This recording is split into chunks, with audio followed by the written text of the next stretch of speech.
السلام علیکم ورحمۃ اللہ وبرکاتہ۔ الحمد للہ وکفا وسلام علی عبادہ الذین اصطفا، اما بعد، اعوذ باللہ من الشیطان الرجیم، بسم اللہ الرحمن الرحیم۔ وما محمد الا رسول قد خلت من قبلہ الرسل أَفَإِن مَّاتَ أَوْ قُتِلَ انقلبتم على أعقابكم ومن ينقلب على عقبيه فلن يضر الله شيئا وسيجزي الله الشاكرين۔ صدق الله العظيم۔ رب اشرح لي صدري ويسر لي أمري واحلل عقدة من لساني يفقهوا قولي۔ سبحانك لا علم لنا إلا ما علمتنا إنك أنت العليم الحكيم۔ درود شریف پڑھ لیں۔ اللهم صل على محمد وعلى آل محمد كما صليت على إبراهيم وعلى آل إبراهيم إنك حميد مجيد۔ اللهم بارك على محمد وعلى آل محمد كما باركت على إبراهيم وعلى آل إبراهيم إنك حميد مجيد۔ گزشتہ کئی جمعوں سے حضرت اقدس نبی کریم صلی اللہ علیہ وسلم کی مبارک زندگی کا ذکر خیر ہو رہا تھا، اور ربیع الاول کا مہینہ مکمل ہو گیا، اور حضرت نبی کریم صلی اللہ علیہ وسلم کی مبارک زندگی کو بیان کرنے کے لیے ربیع الاول کا مہینے کا ہونا کوئی ضروری نہیں ہے۔ ہاں، یہ بہت زبردست بات ہے کہ ربیع الاول کے مہینے کی نسبت تمام نبیوں کے سردار حضرت محمد الرسول اللہ صلی اللہ علیہ وسلم کی ذات گرامی سے ہے، اور یہ ابھی مہینہ شروع ہوا ہے جس کو ہم کہتے ہیں ربیع الاخر، جس کو ربیع الثانی بھی کہتے ہیں، ربیع الاخر بھی کہتے ہیں۔ اس مہینے کی نسبت تمام ولیوں کے سردار حضرت پیران پیر عالم ربانی محبوب سبحانی شیخ عبد القادر جیلانی رحمۃ اللہ علیہ سے ہے، اس لیے کہ اسی مہینے کی 11ویں یا 17ویں تاریخ کو حضرت پیران پیر عالم ربانی محبوب سبحانی شیخ عبد القادر جیلانی رحمۃ اللہ علیہ اس دنیا فانی سے رخصت ہوتے ہیں۔ بہرحال مجھے مختصر آج کے جمعے میں ذکر یہ کرنا ہے، جب سے دنیا بنی ہے تب سے لے کر آج تک دنیا میں بڑے بڑے حادثات ہوئے ہیں، بہت سے حادثات ایسے ہوئے ہیں جن کا بیان کرنا بہت زیادہ مشکل ہوتا ہے۔ کئی صدمے کی خبریں ہم نے اپنی زندگی میں سنی ہے، بہت سی مرتبہ صدمے کی خبریں ایسی سینوں پر ٹکراتی ہیں، اگرچہ سنی جاتی ہے کان کے ذریعے، لیکن سینوں پر ایسی ٹکراتی ہے کہ اس صدمے کی وجہ سے آدمی کو بعض دفعہ کئی راتوں تک نیند نہیں آتی، انسان بے چین اور بے قرار ہو جاتا ہے۔ اور صحیح حدیث میں حضرت اقدس نبی کریم صلی اللہ علیہ وسلم نے ایک دعا بتلائی ہے۔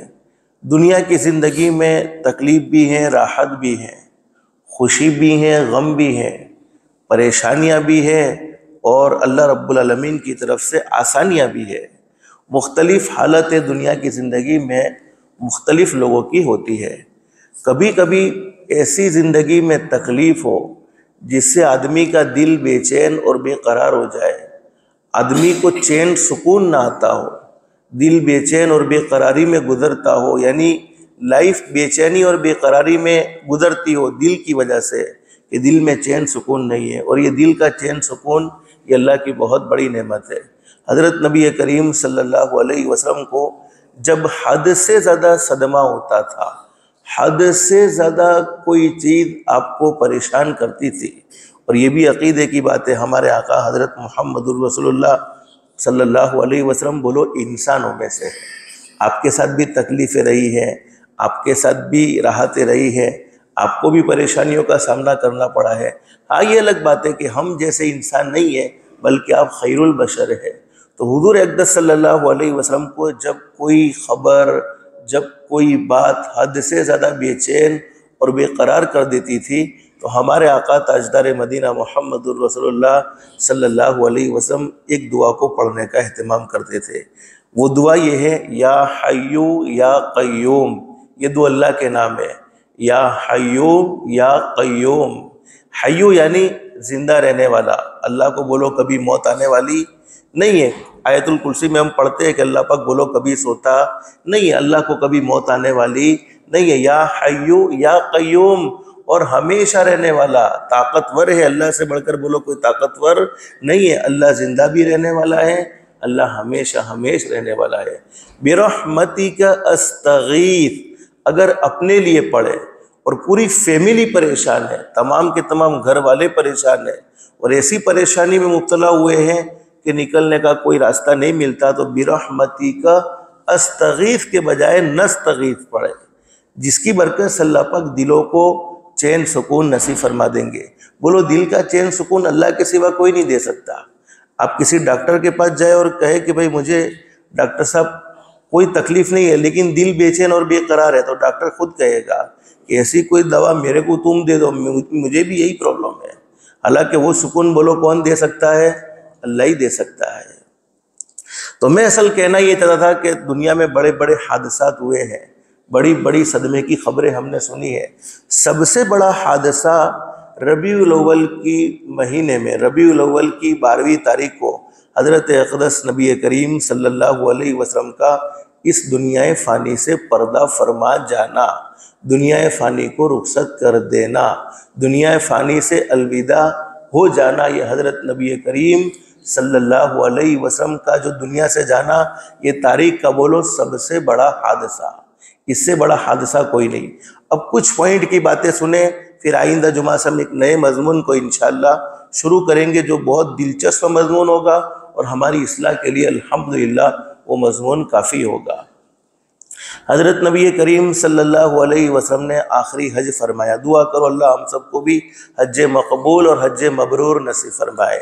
حج کے تمام ارکان سے حضور اقدس صلی اللہ علیہ وسلم فارغ ہوئے۔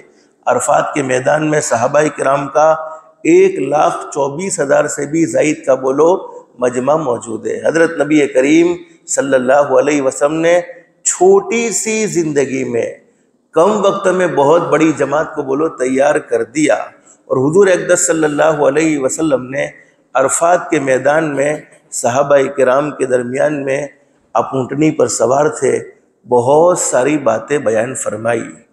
ان میں سے ایک بات یہ تھی، اِنَّكَ مَيِّتٌ وَإِنَّهُمْ مَيِّتُونَ، او میرے صحابہ کرام ہو سکتا ہے آئندہ تم میری زیارت نہ کر سکو، آئندہ تم مجھے دیکھ نہ سکو۔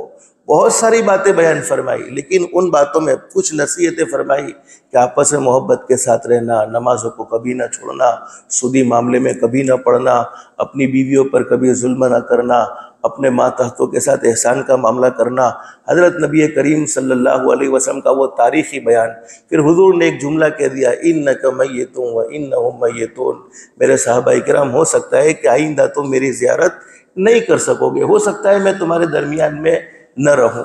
اب حضرت نبی کریم صلی اللہ علیہ وسلم کی مدینہ المنورہ واپسی ہو رہی ہے۔ واپسی میں حضرت نبی کریم صلی اللہ علیہ وسلم کی طبیعت ناساز ہو گئی، آپ کو بیماری لاحق ہو گئی، اور ایسی بیماری کہ آپ کو شدت کا بخار میں کبھی آپ ہوش میں آتے تھے، کبھی آپ بے ہوش ہو جاتے تھے، کبھی ہوش میں آتے تھے، کبھی بے ہوش ہوتے تھے۔ میں پوائنٹ کی باتیں آپ کے سامنے رکھوں گا، بس اللہ پاک ہم سب کو عمل کی توفیق نصیب فرمائے۔ مدینہ المنورہ ہمارے نبی حضرت محمد الرسول اللہ صلی اللہ علیہ وسلم پہنچے ہیں، اور حضور اقدس صلی اللہ علیہ وسلم کی مختلف بیویاں تھیں۔ دین کے فائدے کے لیے اللہ پاک نے آپ کو اجازت دی تھی، آپ کی مختلف بیویاں تھیں۔ حضرت نبی کریم صلی اللہ علیہ وسلم نے تمام بیویوں سے کہا کہ اگر آپ کی اجازت ہو تو میں بیماری کے دن اماں عائشہ صدیقہ رضی اللہ عنہ کے یہاں گزارنا چاہتا ہوں، اس لیے کہ عائشہ سے بڑھ کر بولو کون سی عورت ہوگی، اور عائشہ سے محبت کیوں تھی؟ اس لیے کہ عائشہ کے ابا سے بھی تو بڑی محبت تھی۔ عائشہ کے ابا کا عشق کیسا تھا؟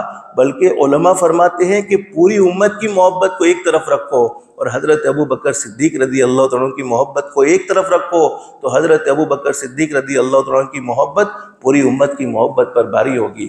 لیکن بیٹی فاطمہ جس نے ہمیشہ حضرت نبی کریم صلی اللہ علیہ وسلم کو دکھوں میں ساتھ دیا ہے، اب بیٹی فاطمہ نے حضرت نبی کریم صلی اللہ علیہ وسلم کی ایک کیفیت دیکھی تو بے چین اور بے قرار ہو گئی، میرے ابا کے ساتھ کیا ہو گیا، میرے ابا کو کیا تکلیف لاحق ہو گئی۔ لیکن حدیث شریف میں سیرت کی کتابوں میں لکھا ہے حضرت نبی کریم صلی اللہ علیہ وسلم کے بیماری کے آخری دن اماں عائشہ صدیقہ رضی اللہ تعالیٰ عنہ کے گھر پر گزر رہے ہیں۔ ایک دن ایسا ہوا کہ حضرت نبی کریم صلی اللہ علیہ وسلم کے گھر کے باہر کسی نے اندر آنے کی اجازت مانگی، کیا مجھے گھر میں آنے کی اجازت ہے؟ اور یہ قرآن کریم کا حکم ہے کہ جب ہم کسی کے گھر میں جاوے تو ڈائریکٹ بولو، اندر انٹر نہیں ہونا چاہیے، بلکہ اس کی اجازت شرط ہے۔ ارے کسی کے گھر میں نہیں، اپنے گھر میں جاؤ تب بھی اجازت شرط ہے، باہر سے سلام زور سے کرو، گھر والے سلام سنیں، پھر ہم گھر میں انٹر ہو جائے۔ تو حضرت نبی کریم صلی اللہ علیہ وسلم کے گھر پر کسی نے باہر سے اجازت مانگی۔ بیٹی فاطمہ بہت بے چین تھی، بے قرار تھی، اپنے ابا کی یہ کیفیت اس سے دیکھی نہیں جاتی تھی۔ تو بیٹی فاطمہ نے کہا کہ ایسا کون ہے دیہاتی، میرے ابا کی تکلیف ہے، میرے ابا ناساز ہے، بیماری میں پریشان ہے، میرے ابا دکھی اور اس کو اجازتوں کی پڑی ہے، اچھا اللہ نہ کرے ہمیں اپنے ابا سے محبت ہو، اپنی امی سے محبت ہو، ایسے موقع پر کوئی اجازت مانگے تو ظاہر بات ہے ہمیں بھی غصہ آ جاتا ہے۔ تو بیٹی فاطمہ نے غصے کا اظہار کر دیا۔ علماء نے لکھا ہے کہ حضور اقدس صلی اللہ علیہ وسلم کو ہوش آ گیا اور ہوش میں اپنی لاڈلی بیٹی فاطمہ کے یہ کلمات سن لیے اور فرمائے، بیٹی فاطمہ تم کس پر غصہ کرتی ہو، تم کس پر ناراض ہوتی ہو؟ ارے یہ تو وہ ہے جس نے آج تک بولو کبھی کسی سے اجازت نہیں لی، یہ تو تیرے ابا کا مقام ہے کہ اجازت لی جا رہی ہے۔ وہ کون؟ ملک الموت، روح نکالنے والے فرشتے حضرت اسرائیل علیہ السلام، اجازت ملی ہے، اندر گھر میں داخل ہوئے ہیں۔ حضور اقدس صلی اللہ علیہ وسلم کی اجازت سے روح مبارک نکالی جا رہی ہے۔ روح نکالتے نکالتے گھٹنے کے قریب پہنچے۔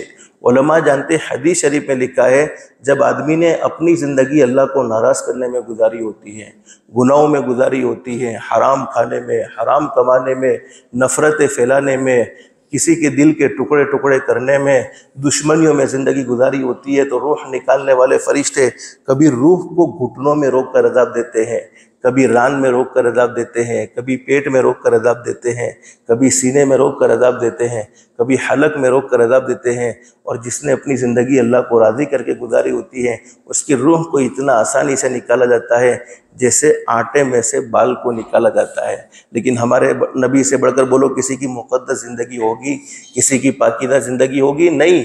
پھر بھی حضرت نبی کریم صلی اللہ علیہ وسلم نے کیا فرمایا؟ اسرائیل مجھے سخت تکلیف ہو رہی ہے۔ کیا فرمایا؟ اسرائیل مجھے سخت تکلیف ہو رہی ہے۔ طائف میں لوگوں نے مجھے پتھر مارے لیکن اتنا دکھ نہیں ہوا، احد میں دانت مبارک شہید کیے، اتنا دکھ نہیں ہوا، مکی زندگی تکلیفوں میں گزاری، مدنی زندگی تکلیفوں میں گزاری، لیکن اتنی تکلیف نہیں جتنی تکلیف آج مجھے ہو رہی ہے۔ اب ملک الموت پیچھے ہو گئے کہ اللہ کے نبی میری کیا ہمت، میری کیا مجال کہ میں آپ کو تکلیف پہنچاؤں، میں آپ کو دکھ پہنچاؤں، میں آپ کو تکلیف پہنچانا نہیں چاہتا، میں آپ کو دکھ پہنچانا نہیں چاہتا۔ حضرت نبی کریم صلی اللہ علیہ وسلم نے فرمایا، اسرائیل میں جانتا ہوں تو مجھے تکلیف پہنچانا نہیں چاہتا، تو مجھے دکھ پہنچانا نہیں چاہتا، اس کے باوجود مجھے شدت کی تکلیف ہو رہی ہے، تو میرے جن گنہگار امتیوں کو تو تکلیف پہنچائے گا، معلوم نہیں ان کا کیا حال بنے گا۔ اسرائیل آج میری ایک درخواست کو قبول کرو گے؟ فرمایا میرے محبوب بتلائیے کون سی درخواست ہے؟ فرمایا کہ قیامت تک کے آنے والے میرے گنہگار امتیوں کو جتنی تکلیف تو پہنچانا چاہتا ہے، آج وہ ساری کی ساری تکلیف میں محمد کے سینے پر ختم فرما دے، لیکن میری امت کو دکھ مت پہنچانا، میری امت کو تکلیف مت پہنچانا۔ علماء جانتے آخری وقت میں جب روح نکالنے والے فرشتے ملک الموت آتے ہیں، انسان کی روح کو قبض کرتے ہیں، ایک رگ کو چھو لیتے ہیں، ایک رگ کو پکڑ لیتے ہیں، جس کی وجہ سے پہچان ختم ہو جاتی ہے۔ باپ جاتا ہے بیٹے کو نہیں پہچان سکتا، بیٹا جاتا ہے باپ کو نہیں پہچان سکتا، شوہر جاتا ہے بیوی کو نہیں پہچان سکتا، بیوی جاتی ہے شوہر کو نہیں پہچان سکتی۔ لیکن یہ حضرت نبی کریم صلی اللہ علیہ وسلم ہے جنہوں نے آخری وقت میں بھی بولو اپنی امت کو نہیں بھلایا۔ اب حضور اقدس صلی اللہ علیہ وسلم کی یہ درخواست کو قبول کیا گیا اور ہمارے نبی صلی اللہ علیہ وسلم نے بولو اللہ کے مہمان بنے، اللہ کو پیارے ہو گئے۔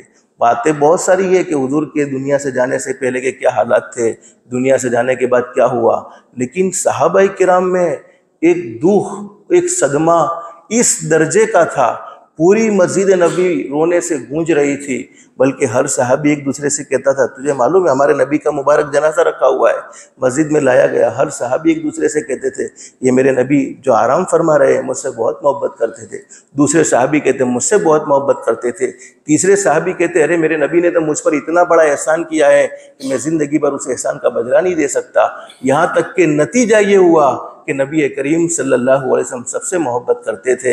اور حضرت نبی کریم صلی اللہ علیہ وسلم کے خادم خاص حضرت انس رضی اللہ عنہ فرماتے ہیں جس وقت حضرت نبی کریم صلی اللہ علیہ وسلم رخصت ہو گئے پوری مسجد میں رونے کی آواز تھی، لیکن حضرت نبی کریم صلی اللہ علیہ وسلم کی جنازے مبارک کو دیکھ کر یہ محسوس ہوتا تھا کہ ابھی میرے نبی تو آرام فرما رہے ہیں، ابھی میرے نبی تو آرام فرما رہے ہیں، میرے نبی پر ایک ایسی کیفیت ہے، میرے نبی اللہ سے ملنے گئے ہیں، واپس آئیں گے۔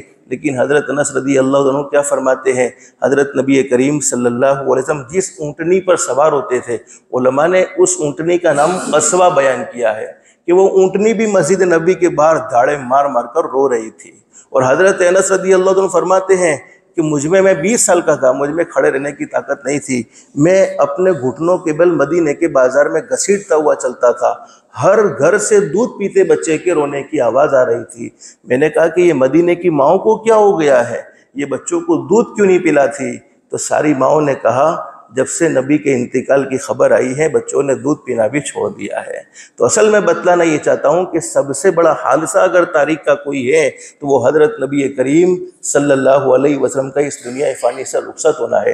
اسی لیے تو حضرت عمر کہتے تھے من یقول، کون کہتا ہے نبی کریم صلی اللہ علیہ وسلم کا وصال ہو گیا؟ اگر کسی نے یہ بات کہی ہے تو عمر اپنی تلوار سے اس کے 2 ٹکڑے کر دے گا۔ یہ کس کی محبت میں کہہ رہے تھے؟ یہ حضرت نبی کریم صلی اللہ علیہ وسلم کی محبت میں کہہ رہے تھے۔ تو اس واقعے کو بیان کرنے کا خلاصہ اور مقصد یہ ہے کہ دنیا میں بولو کوئی انسان ہمیشہ رہنے والا نہیں ہے، آدم صفی اللہ نہ رہے، موسیٰ کلیم اللہ نہ رہے تو ہم کیا رہیں گے جب محبوب خدا نہ رہے؟ حالانکہ قیامت تک کی زندگی کا کوئی حقدار تھا جس کی زندگی پر ایک نقطے کے برابر اگر اعتراض کرنا چاہے تو بولو نہ کر سکے، ایک نقطے کے برابر نعوذ باللہ مسٹیک نکالنا چاہے تو نہ نکال سکے، وہ محمد الرسول اللہ صلی اللہ علیہ وسلم کی مبارک زندگی ہے۔ پھر بھی حضرت نبی کریم صلی اللہ علیہ وسلم کو بھی وقت مقررہ پر دنیا سے پردہ فرمانا پڑا، اور ہمارے نبی نے آخری وقت میں خاص طور پر 2 پیغام دیے تھے۔ بہت ساری باتیں امت کے سامنے بیان فرمائی، لیکن جن باتوں کو ہائی لائٹ کیا ہے ان میں 2 باتیں خاص طور پر تھی۔ نماز کو کبھی نہ چھوڑنا، الصلاۃ، نماز کا ہمیشہ اہتمام کرتے رہنا، وما ملکت ایمانکم، یہ خاص بات ہے، تمہارے ہاتھ نیچے کام کرنے والے، چاہے وہ تمہاری بیویاں ہیں، تمہارے نوکر ہیں، تمہارے ملازم ہیں، جو تم سے کمزور ہیں ان پر کبھی ظلم کا معاملہ مت کرنا، ان پر کبھی زیادتی کا معاملہ مت کرنا۔ ظالم کو اللہ پاک ڈھیل ضرور دیتے ہیں لیکن ظالم کو پکڑتے بھی ضرور ہیں، اور جب ظالم کو اللہ پاک پکڑتے ہیں تو اللہ کی پکڑ سے بولو کوئی دنیا کی طاقت ظالم کو چھڑا سکتی نہیں ہے۔ تو حضرت نبی کریم صلی اللہ علیہ وسلم نے خاص طور پر عورتوں کے حقوق کے بارے میں تاکید سے بیان فرمائے کہ عورتوں کے معاملے میں بے پرواہی لاپرواہی مت کرنا، یہ تمہارے گھر میں رہنے والی کمزور بیوی جس پر تم ظلم کرتے ہو، زیادتی کرتے ہو، تم یہ مت سمجھنا اس کا ایک آنکھوں سے آنسو کا نکلا ہوا قطرہ تمہارے ظلم کی وجہ سے نکلا ہے تو تمہاری زندگی کو تباہ و برباد کر دینے کے لیے کافی ہوتا ہے۔ اللہ ہم سب کی حفاظت فرمائے، حضرت نبی کریم صلی اللہ علیہ وسلم کی مبارک زندگی کو اپنانے کی ہم سب کو توفیق و سعادت نصیب فرمائے۔ آئندہ جمعہ میں زندگی رہی تو میں نے کہا نا یہ ربیع الاخر کا مہینہ، یہ حضرت پیران پیر عالم ربانی شیخ عبد القادر جیلانی رحمۃ اللہ علیہ کا مہینہ ہے، ایک نئے مضمون کو شروع کریں گے۔ آپ کو پھر میں ترغیباً کہتا ہوں کہ ان موقعوں کی قدر کر لو، بعد میں شاید یہ موقع میسر نہ ہو۔ کچھ دیر جمعہ کی نماز سے پہلے بات سنائی جاتی ہے، اس بات کی اہمیت ہمارے دل میں ہونی چاہیے۔ اللہ کی ذات علی سے امید ہے یہ کوئی نہ کوئی گھڑی ایسی ہوتی ہے، کوئی نہ کوئی وقت ایسا ہوتا ہے، اس گھڑی کی برکت سے، اس وقت کی برکت سے کوئی بات دل پر لگ گئی تو وہ بات کا دل پر لگ جانا اللہ کے ولی بننے کے لیے انشاءاللہ کافی ہو جائے گا۔ بس اللہ سے دل سے دعا کر لو اللہ ہم سب کی دنیا بھی بہتر سے بہتر بنائے، آخرت بھی بہتر سے بہتر بنائے، اللہ کے احکام کے مطابق حضرت نبی کریم صلی اللہ علیہ وسلم کے طریقے کے مطابق زندگی گزارنے کی توفیق و سعادت نصیب فرمائے۔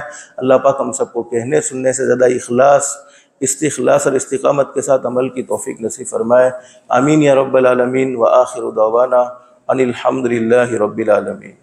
استغفر اللہ الذی لا الہ